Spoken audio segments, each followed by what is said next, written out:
Hello, good morning, good afternoon, everyone. A warm welcome to our TIPA webinar, How to Assess Your ITIL Process with a framework 100% aligned with ISO standards. So, I am Aurélie Doucet. I am in the marketing team at ITpreneurs, and I will be your host and moderator today. Today, I have the pleasure to be joined by two TIPA experts, Alain Renaud, the Senior R&D Engineer at LIST and also TIPA Project Leader, and Jan Jager, Director of Reflect IT and also a TIPA consulting partner. Jan is also a TIPA instructor for TIPA. Today's agenda. So the goal of this webinar is to give you an understanding on what TIPA is, how it works, what does it do for your organization. So Alain will cover the main points of why TIPA was created, what it is, and also will give you an overview of the companies that have adopted TIPA worldwide. He will also cover some of the main benefits for your organization, why it is important for you to run a TIPA assessment or an assessment to measure the maturity of your IT processes, and for your customers' organization if you are joining as a consultant. And then Jan will give us some real case study on how he's been using TIPA for his customers. Now, just to give you a quick introduction of what is TIPA. So, TIPA is the initiative of LIST. It's a research institute in Luxembourg, and it was created 10 years ago. The main objective of TIPA was to assess it was to answer the need of an objective and repeatable approach for assessing IT processes within organization. Then in 2010, ITpreneurs and LIST partnered together to bring TIPA training and certification to the market. The first TIPA training were offered in 2011, and in 2014, TIPA courseware was updated and the 3 classes of assessment were introduced to the market. But Alain will tell you more about that. So I think now it's time for Alain to introduce what TIPA is. But before I let Alain explain what TIPA is, I would like to introduce Alain to you. So Alain is our first TIPA expert. He's a senior R&D engineer at the Luxembourg Institute of Science and Technology, also called LIST. He's leading the TIPA initiative. Alain is the Vice President of ITSMF Luxembourg and President of the ISO IC GTC1 Local Mirror Committee. He's a member of the ISO working groups on IT service management and on process assessment. He's also giving some lectures on ITIL and IT quality with the University of Lorraine in France. All right, so with no further ado, I would like to introduce Alain to you. And Alain, please, the floor is yours. Thank you, Aurélie. Hello, everyone. Thank you. Okay, so I will introduce you to TIPA. We are working on TIPA for almost 13 years now, and I will try to convince you that it's the most objective way to assess your ITIL processes. But before we start, I also have a question that doesn't show up. Oh, it's a bit slow to react, I'm sorry. Okay, so third question of the poll. Would like really to know which kind of initiative would you rather trust for identify your improvement opportunity? So are you rather used to going for audits, process assessment, or you don't know yet, you have no opinion? So that's the third question, number 5 here, but doesn't matter. So Aurélie, I cannot hear you anymore, but I guess it's normal, so I'll let you close the poll when you think it's done. Yes, I am receiving the answers now. I'm going to close the poll now and share the result with you. Okay. Thanks a lot. That's a very interesting answers to get it. Almost a surprise, I must admit. Thank you. All right. So So 76% of you think that process assessment is the best option. Okay. So I'm very lucky to have an audience of people already convinced that we are using the best approach, probably.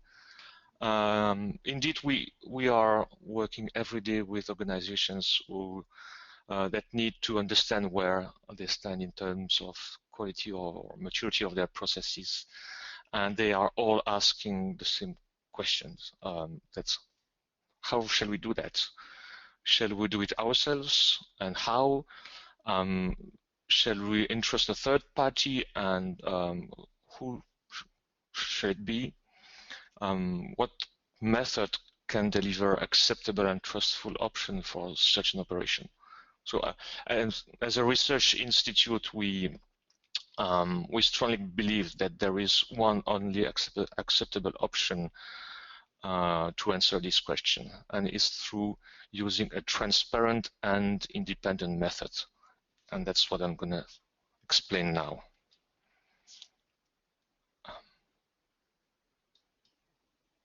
Okay. So when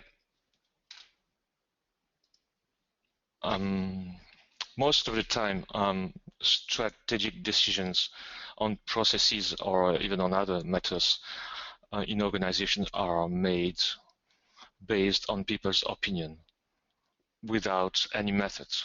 And if there is a method, most of those methods are homemade or black box, being developed by a consultant who doesn't want to disclose how he's working because it's his own know-how and he wants to keep that know-how for himself. So in all cases, this leads to some inconvenience, which are that confidence in the results can be questioned. I mean, how can you trust results of something which you don't know how it was produced? Also, no one knows if the method was objective and repeatable. So will someone be able to reproduce the same exercise and compare the results, compare your progress?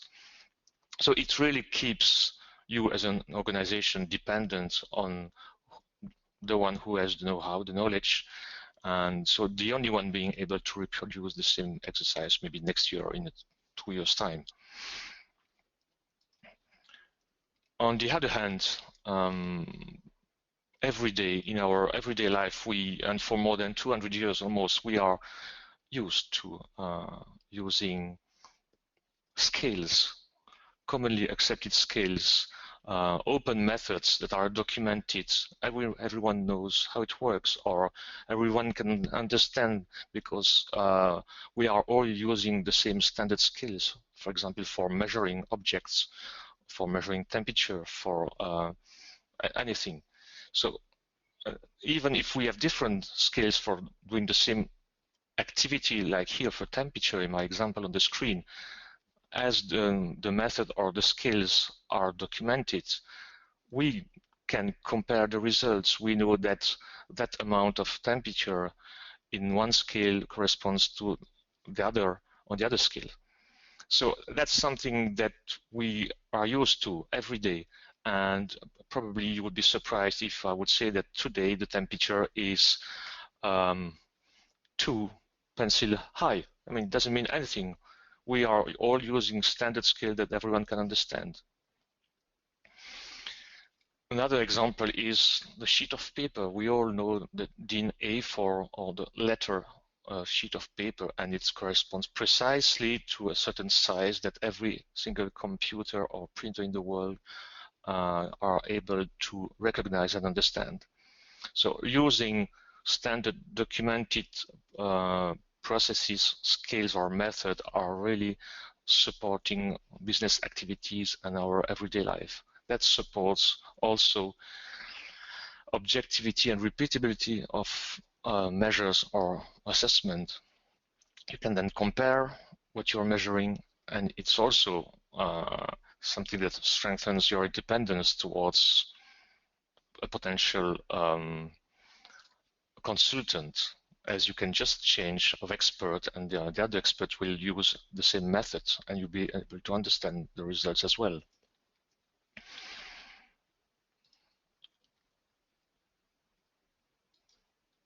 The slides do not change already. Okay, I'm sorry about that.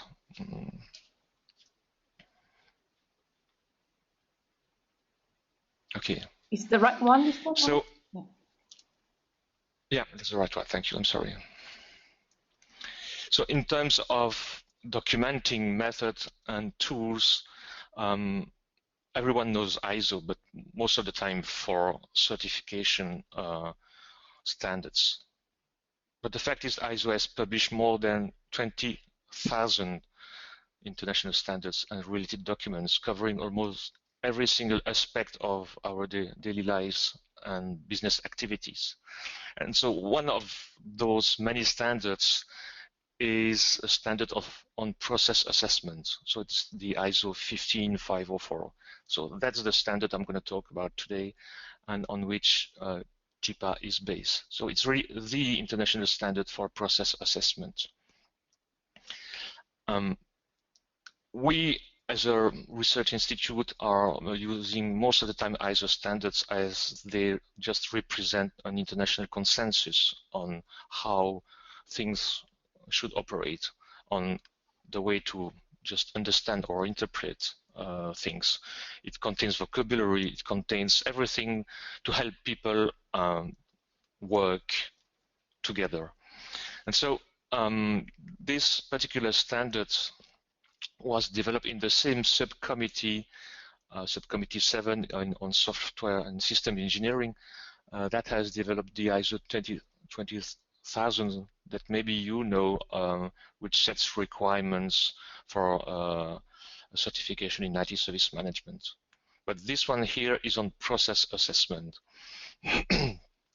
It is a generic standard, so it means that it can be applied to any field of activity, any type of processes. It enables to understand first to which extent processes are performed, so the first level, and then to which extent, and then how those processes are managed, defined, deployed, and controlled. So it's really the progress in how the standard works. So I will not detail here how the standard was developed, but most of the time people don't really like ISO standards or are afraid of them. Some of them are not mature. The consensus can be weak because there is a wide committee of experts working on them. But you just need to know that this one was published after a quite long experimentation phase where almost 700 process instances were assessed during what was called the trial phases. And so this was when the standard was still a draft document. And so the first version of the official standard published was already a quite mature and stable and robust document. And the assessment method it contains is really, really interesting. You will see.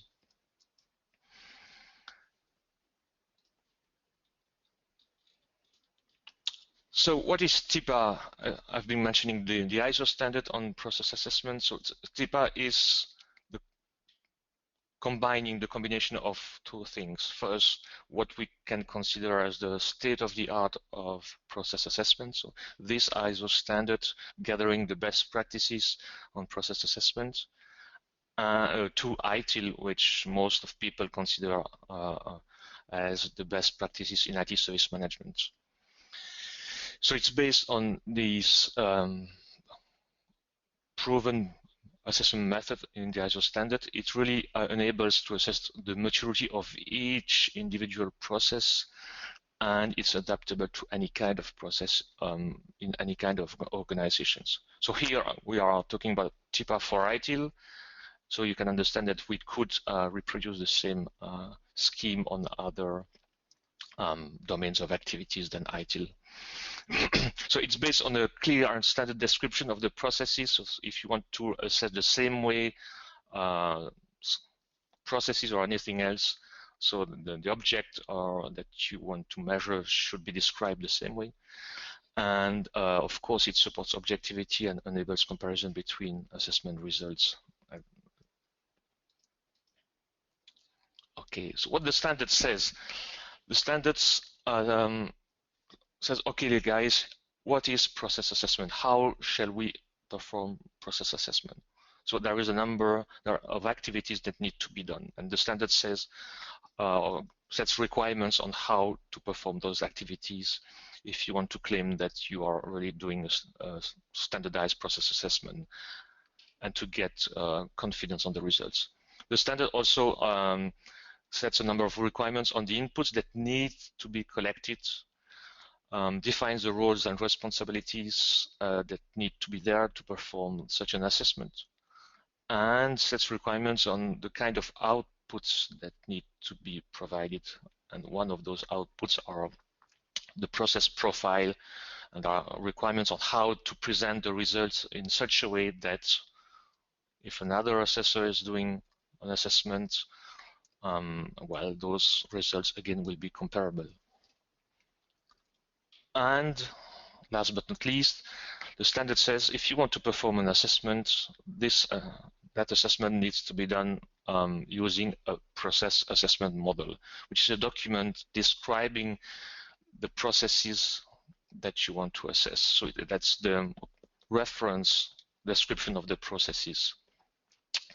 For example, for ITIL, as we are talking about IT service management here, most of the activity that we've done around TIPA for ITIL is restructuring, so analyzing and restructuring all the ITIL content into a standardized process assessment model, which has a certain format, a systematic way to describe the processes. So the process assessment model contains scope, process purpose, and outcomes. So really all the information that need to be found to assess the processes. But for each process, those information are presented exactly the same way so that we can have a systematic approach to the assessment.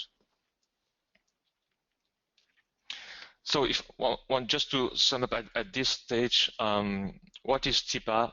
It's a structured approach to process assessment. It's objective and open, as it is based on an ISO standard, which is publicly available. And TIPA itself also is open, as we have published the method in a book in 2009, as already presented on the time frame. So back to the standards. So all those requirements contained in the standard, in TIPA, we have reorganized them on a life cycle, which is really the life cycle of an assessment project with different stages and steps that really need to be, we need to go through. Of course, the one that we are most interested in and we'll talk about today is the assessment phase in the middle, and something specific to TIPA maybe. We really highlight the fact that assessments need to be done through interviews, through meeting people, asking them open questions on how they perform the activities. So the objective on assessing processes is understanding how those processes are implementing, asking people what are the failures that they face every day, what they feel could be improved. So collecting as much information as possible on the resources they have, the ones that they don't have, all the reasons why the situation is what it is. And so all those information are collected and rated individually. So, and the first thing that we do, very first thing based on all that information collected, is trying to understand to which extent the process is performed. So that's what we call assessing the process implementation. So is the process performed? To which extent is it performed? So does it meet its purpose, and are the process outcomes present? Of course, I know all the people who are used to doing audits, saying, hey, when we are auditing a process, we have a number of technical activities, and we want to know that each of those technical activities are implemented. Here, that's not the main objective. The main objective is making sure that the processes are implemented. So that means that the process purpose is met. And if the process purpose is met, probably the process is supporting the business.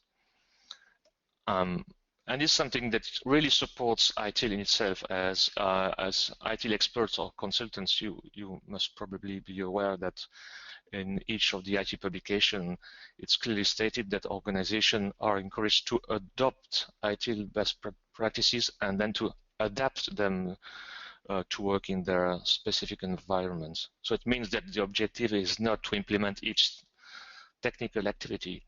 The objective is really that the processes as a whole support the business.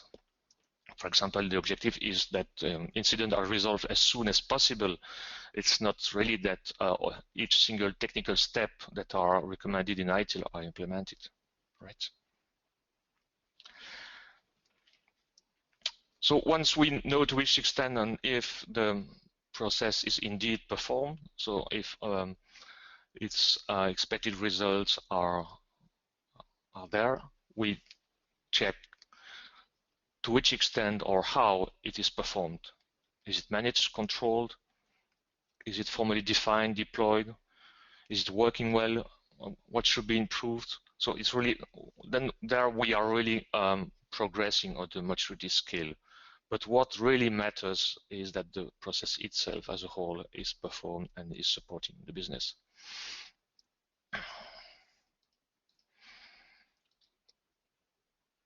Okay, back to ITIL. So TIPA for ITIL is supporting ITIL 2011, all 26 processes, as you can see here on the process map.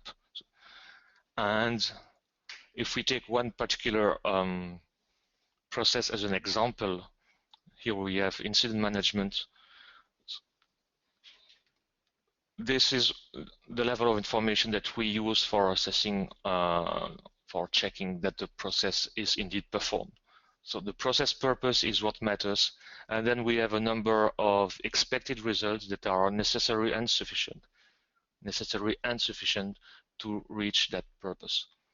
So all the activities that we will be collecting and looking for during the assessment are related to those 6 here expected results. And if all the 6 expected results are met, so it means that obviously the process can indeed be considered as fully performed.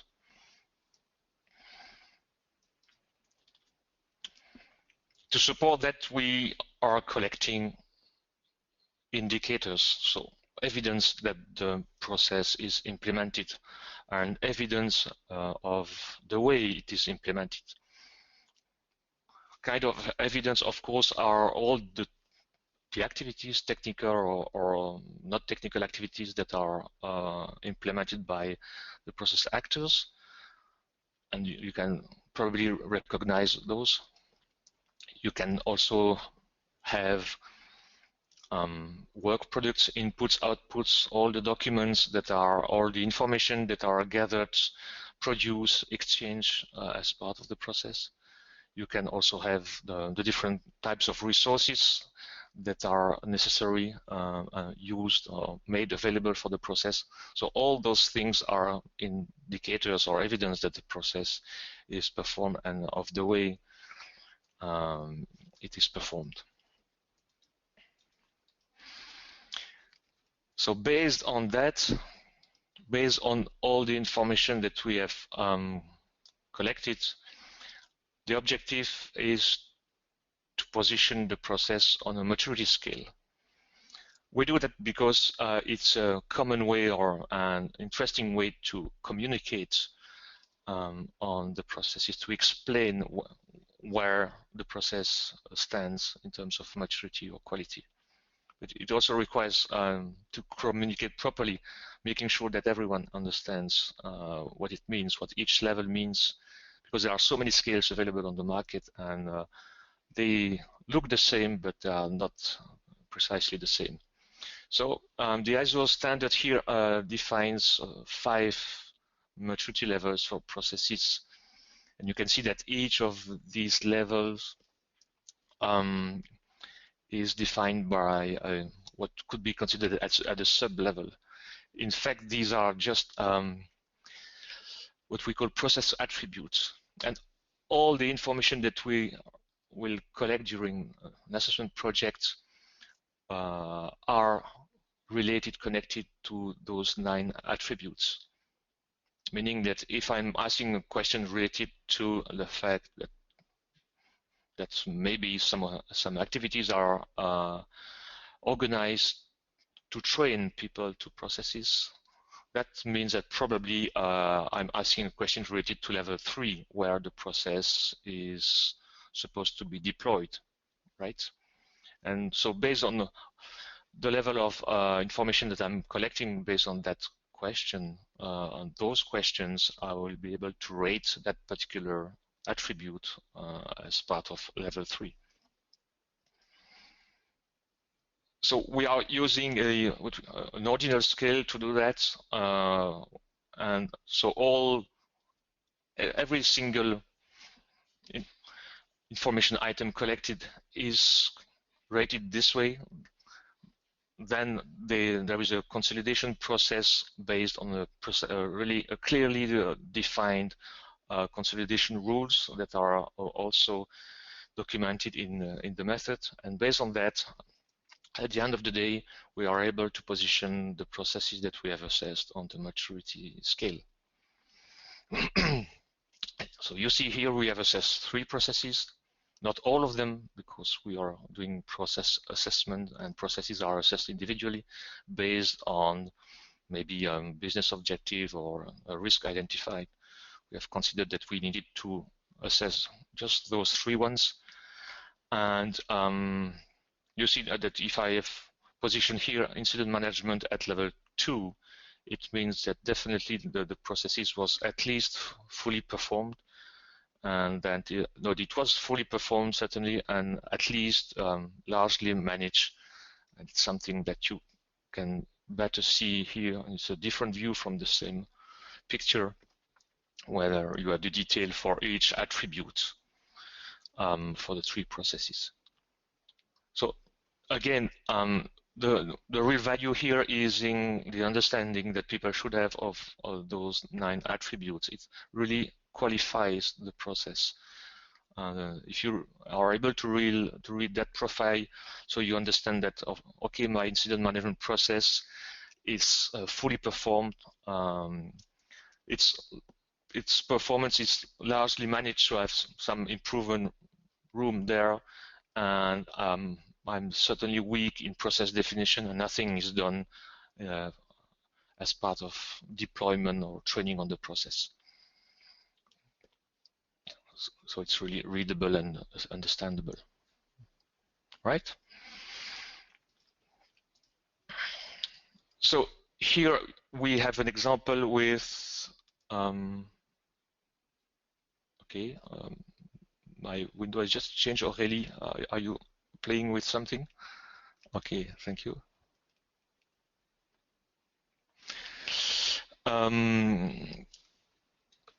Was there? We have 3 ITIL processes there. We could have more, and we could also have other processes, so non-ITIL processes. I just mentioned that we are talking about TIPA for ITIL, but TIPA and the ISO standard behind 5504 are generic method for process assessment. So it means that you can apply it to any field of activity provided you have a process model behind.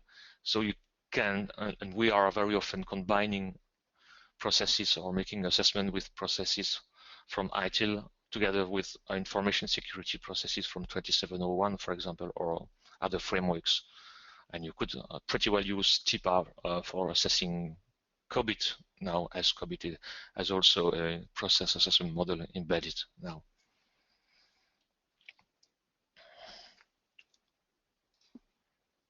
Okay.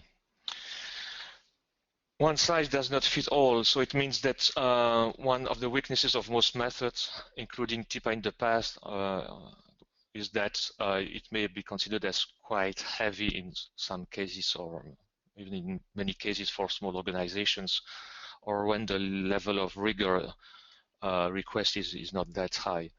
So, as we are part of the ISO working groups working on the ISO standard, we could benefit from the last evolution of the standard, is that it defines what is called classes of assessment, which is something which was already existing in CMMI for a couple of years. So the standard itself defines several ways to perform or to implement the assessment process, while still guaranteeing the level of rigor, but different levels of rigor depending on the business context, on the objective of the assessment, of the level of independence that is required. For example, if you have a very specific need to assess a potential third party for a call for tender, probably you would like to have a very formal assessment to make sure you do not take too much risk, and that you would go for at least a class 2 or class 1. But if you have a very small project or context in your organization and low budget and just want to make a snapshot, but still using a rigorous method, you would go for class 3 and save at least 50% of the assessment effort.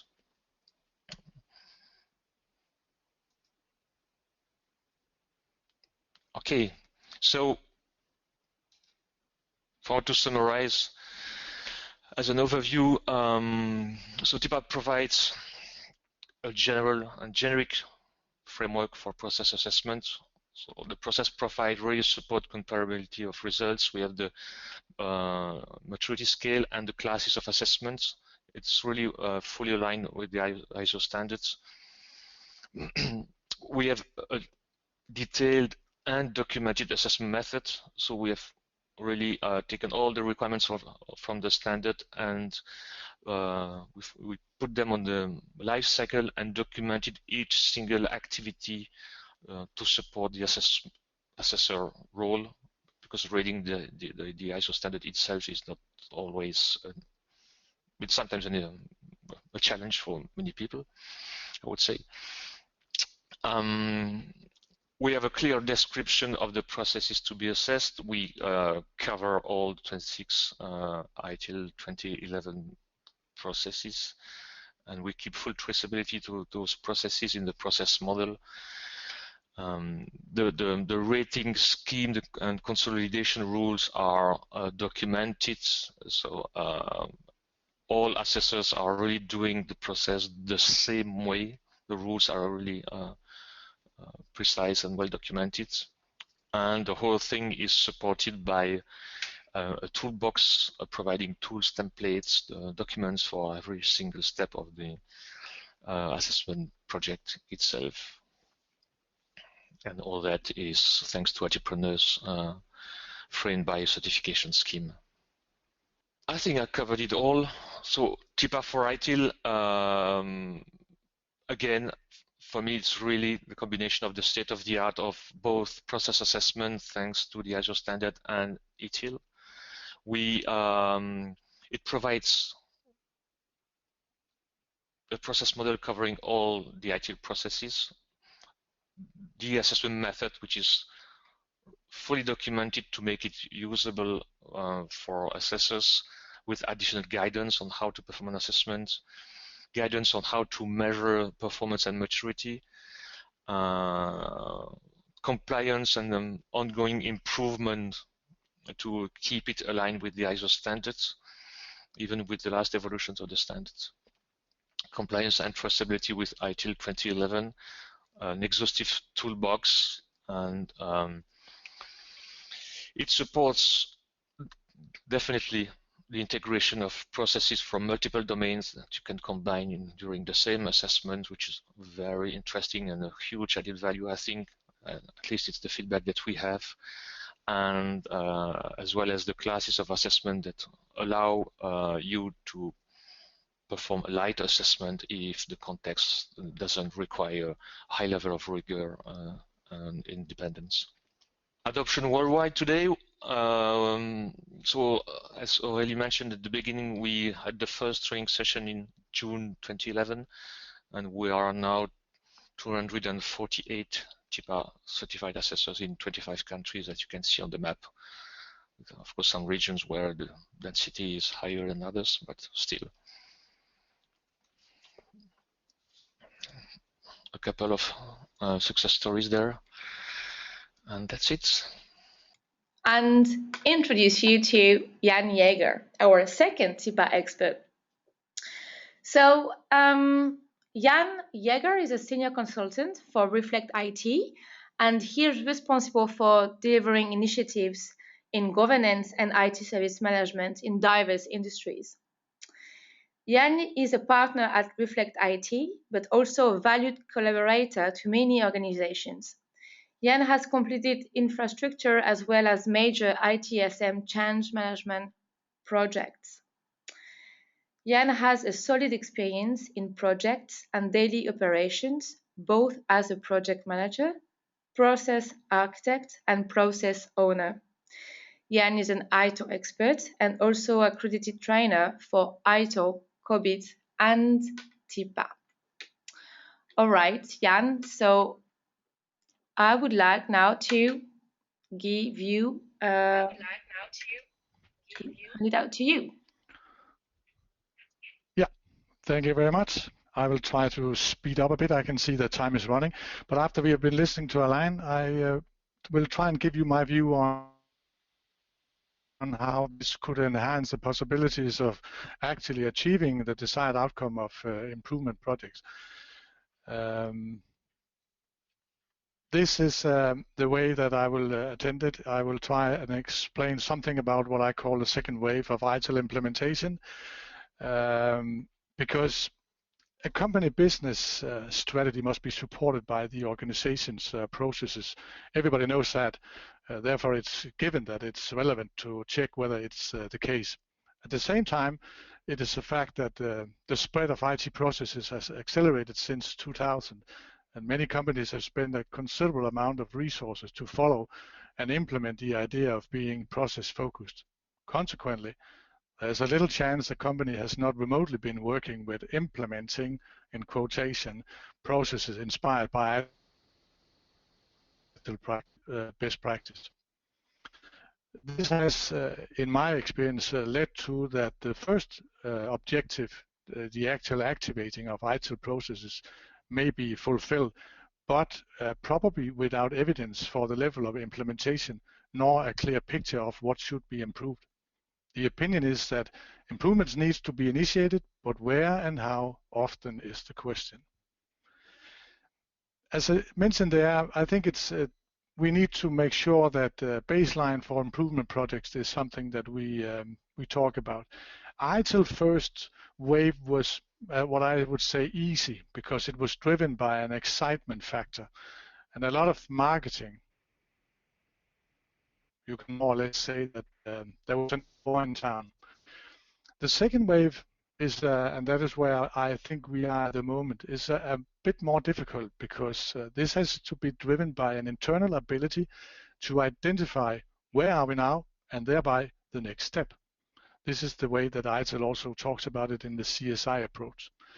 A lot of improvement projects has been initiated with the best intentions, but without a clear and realistic objective, because they are driven without a holistic approach, and they are not based on a valid baseline.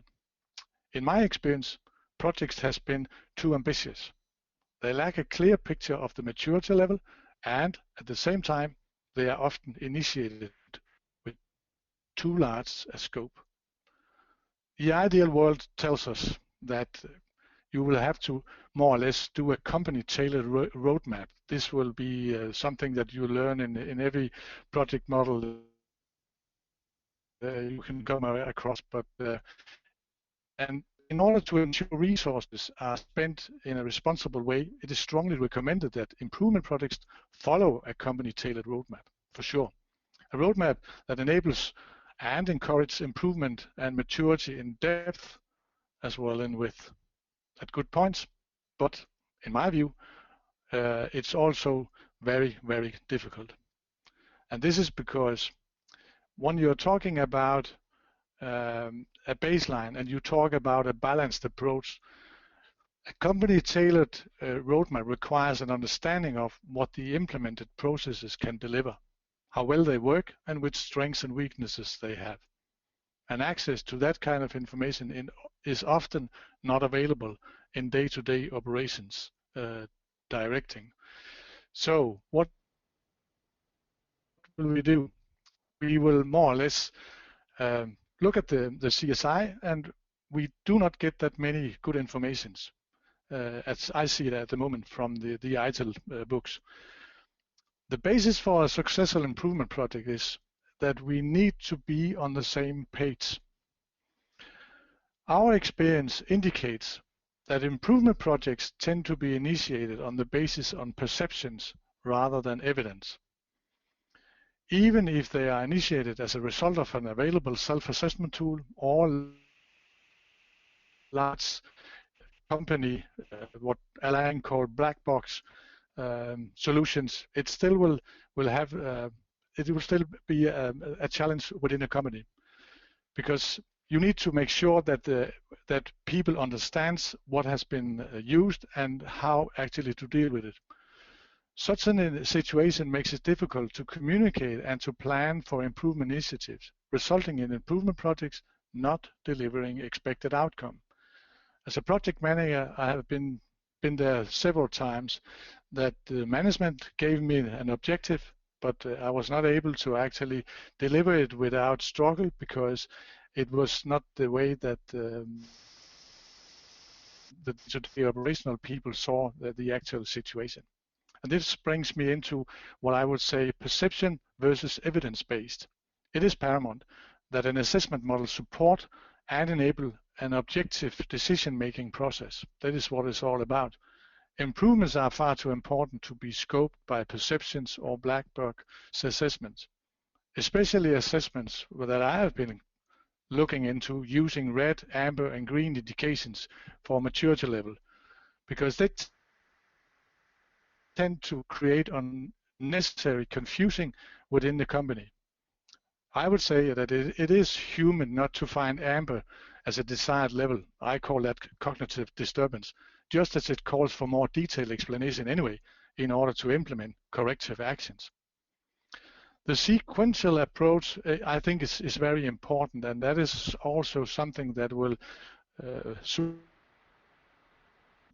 or where TIPA will support us, because when improvements are to be initiated, we want to ensure that the scope is specific in order to ensure short delivery stages and also make them measurable.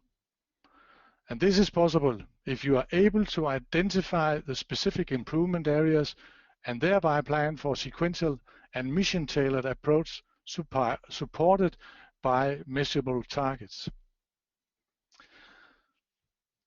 Let's talk about the change then, because I think there is a change, and we have a possibility now that we didn't have early on.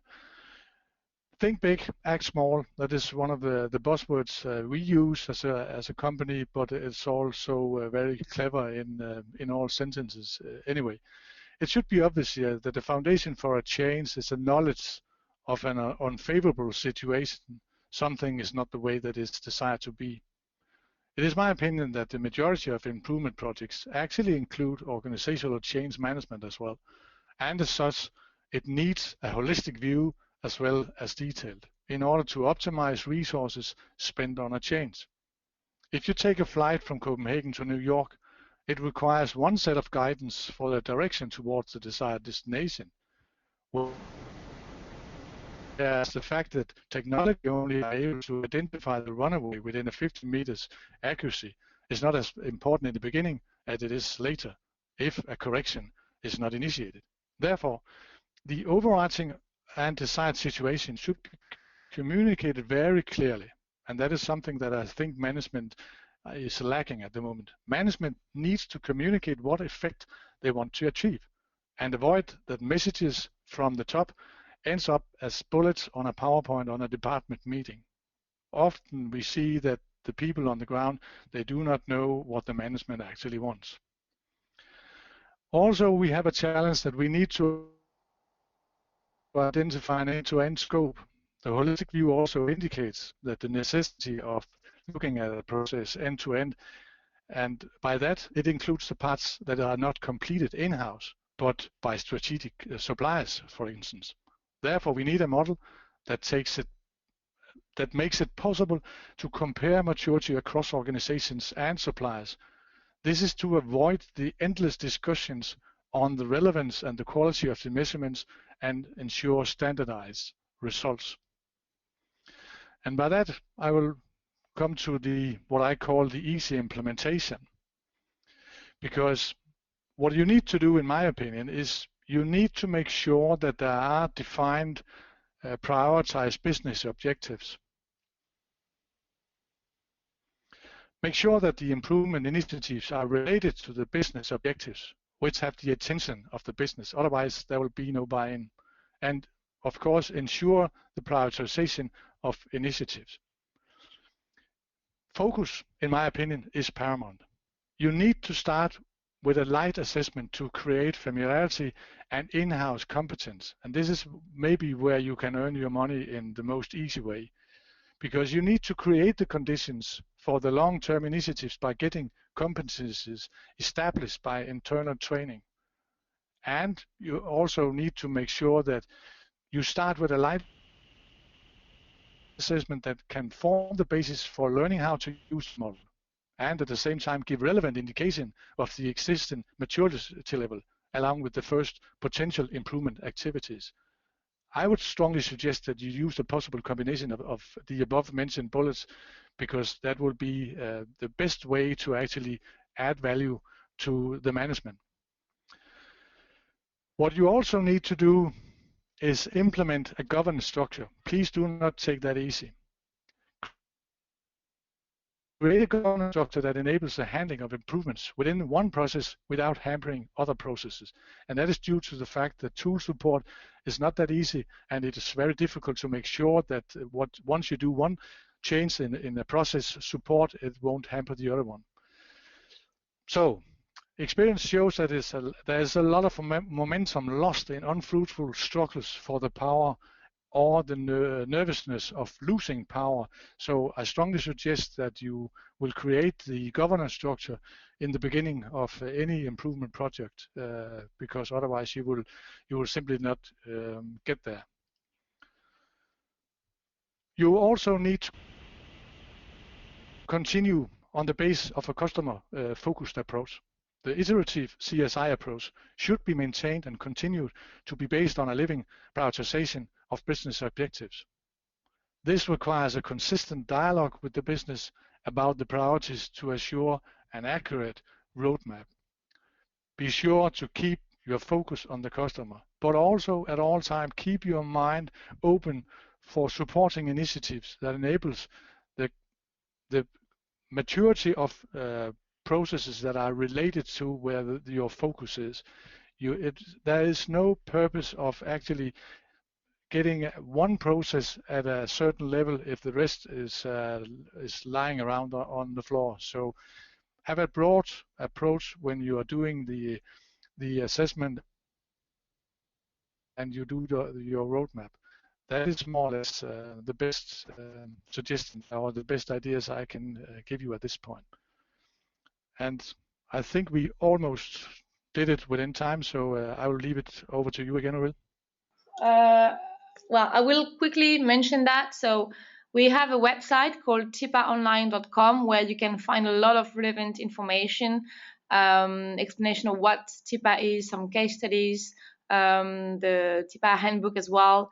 And there's also a LinkedIn group, Tudor IT Process Assessment, where you can find some reference and also engage conversations with us and experts at least as well, and also other consultants are there to bring more to different subjects. And then if you require some technical support on what TIPA can help you with, you can use the email tipa@least.lu. All right. So I suggest now we just go to the questions. There is a very relevant question, maybe to start with. Please spell out TIPA acronym. So, Alain, you want, sorry. Yeah, I guess it's for me. Yeah. So TIPA was at the origin meaning Tudor ITSM process assessment. So it was the first meaning at the origin. Then it became Tudor IT process assessment. So Tudor is in the name because our research institute list is now the result of the merger of two research centers, one of them being Public Research Center Henry Tudor in Luxembourg. So it was just that meaning, but now we just do not necessarily explain what it means. TIPA is a method for process assessment, and I guess I'm like joking on that. If I ask you, do you know what Lego means? We have all played with Lego bricks, but we don't know what Lego means, in fact. So TIPA is TIPA, and it's a process assessment method. All right. Thank you, Alain, for that. Then we have a question. What is, or can you define the difference between an audit and an assessment? Of course, and that's a very good question. Very good. Clearly, we are not talking about the same thing. If you go for an audit, performing an audit is about checking that a number of requirements are satisfied. So you have a requirements document, most of the time a standard. It can be other regulation or even internal rules. And an auditor will check that you pass or fail for each of those requirements. Process assessment is, and I'm sorry, last thing, when you're doing an audit, you're checking necessarily that all the requirements are met. When you're doing a process assessment, you are assessing a couple of processes individually till a certain level, because you consider that you have a business challenge or a certain risk or an opportunity, and you want to make sure that your processes are capable of managing that opportunity. And then you'll collect information to see to which extent your processes are capable of reaching that level, capable of covering or performing that activity. So it's about knowing, again, to which extent your process is really implemented. So is the work done? And then to which extent and how is it done? So is it managed? Is it deployed, documented, and so on? If you're taking the ISO 20000 that you may know on IT service management, you have about 20 pages of requirements. And for incident management, you may have half a page. And in ITIL, it corresponds to about 15 to 20 pages of information on how to implement the process. So for each requirement of the standard, there may be almost one process behind, meaning a number of many activities that need to be done or that can be done to reach that purpose. So you can get to a result where doing an audit, the assessor, the auditor will consider that the requirements is fulfilled, but you don't know the level of confidence that you may have in terms of process capability. So is the organization capable of keeping the pace for how long? Is it mature enough to keep on improving that process, to really keeping that level of maturity even if some people leave the organization? So meeting requirements is a snapshot at a certain stage really on yes or no questions, whereas assessing processes is understanding how the organization is running. Okay, thank you, Alain. And I think we have a following question to that. Following your point of view, how do fit together TIPA assessment and ISO 20K audit and COVID process assessment specific to the service management domain? Yeah. So I think I've already partially answered that one. I strongly believe that process assessments and TIPA are the best way to get prepared to a certification, to an ISO 20000 certification, for example, because you have much more meat in ITIL, and so in TIPA for ITIL, in terms of level of detail that you can find in the standards in 20K.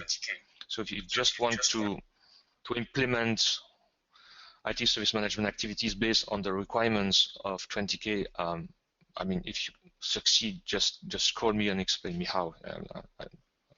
I would be surprised. As far as COVID is concerned, I'm always a bit embarrassed to answer that question, because we consider that, okay, we have a process assessment model now in COVID, but it's a kind of a mess, I would say. I'm sorry about that. I hope there is no COVID experts or people from COVID attending the webinar. So yeah, I cannot answer differently. I think definitely the best way to improve your ITIL processes is using ITIL as reference. If you have to use COVID afterwards, at least using the COVID questionnaires or process model, use ITIL first, or use TIPA. But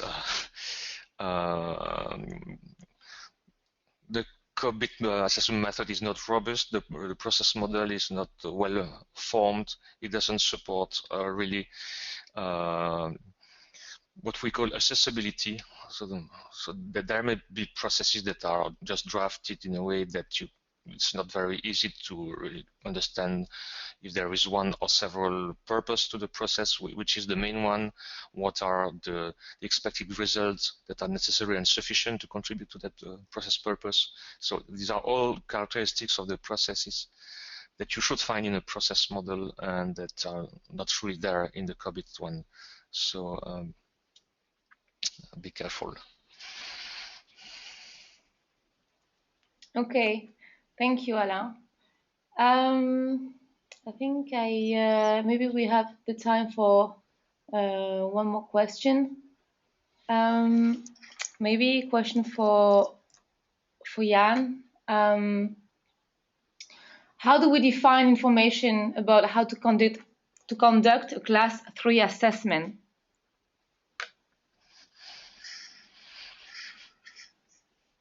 Well, I'm not sure I understand the question, but I can tell you what my... Can you mute yourself? No, it's Alain, I can see that. Thank you. The reason why I'm asking and saying that I find it very useful to take a class 3 assessment is that many companies will see that as a too large a task actually to go for one of the other ones. So if we need to make sure that the management will actually see the benefits of a class 3, this is the reason why I say that the class 3 assessment is so easy, and it will give so much benefit within the start of a project that you cannot imagine. If you take the class 3 assessment and take in an external lead assessor, and by that you will bring the training and the assessment in one go, the start of the project will be much more easy. So the standard method, the way that it's run, is very smooth and very easy. We cannot, I guess, cover that in this webinar, but this has been very useful for us in our way of working, that we have introduced the Class 3 assessment as the first jump towards a more mature assessment in the future. And many companies have seen the benefit of actually saying, okay, now we have seen a new model, we have seen the benefits of it, and we have also taken on board our own help within the future assessments, and by that it's a good return of investment. I can tell you that. I don't know whether that was the correct answer for the question, but I feel that the Class 3 assessment is a beautiful start for any improvement project. Okay, thank you, Jan. And I think a last final question, because I understand we are running over time, but I think we are receiving a lot of questions. So I think it's a question for you, Jan, again, and I think it's coming from a consultant. For training and consultancy companies, do you think our biggest opportunity is in training clients to carry out their own TIPA assessment, or carrying out TIPA assessments on behalf of clients? Yeah, that's a good one. I would. Can you mute yourself? Yeah, thank you. I think that is a good one, because of course I would say that there is a business within training, but I will strongly suggest that we more or less skip that kind of thinking and say the important thing is actually to get TIPA out there and get it to work within the companies. There will be a lot of work for consultants, and so take on board the skills, and of course you can start up by actually training and educating people, but there will be a huge amount of work by actually supporting the different companies, because there will still be the fact that maybe the companies will stop and say, we only want to have our own TIPA assessors. We do not need to have a TIPA lead assessor. And that is where I see the consultancy actually earning the money, is that we come in as lead assessors, knowing the model upside down, and we use the internal resources where they have developed TIPA assessors, and by that we more or less make money for everybody. So ITpreneurs is the training body for TIPA, and you can find more information on tipaonline.org, and there you can see companies offering TIPA assessment in their consulting practice, but also companies that have adopted TIPA within the organization and then are performing TIPA assessments to assess their own process maturity. And then if you want to receive more information on TIPA and how to adopt TIPA for your own organization, or if you want to offer TIPA assessment, you can always reach us. So here is our phone numbers, and you can also email us at info@itpreneurs.com.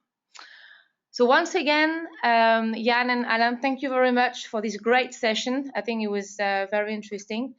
And everyone here, thank you again for attending this webinar.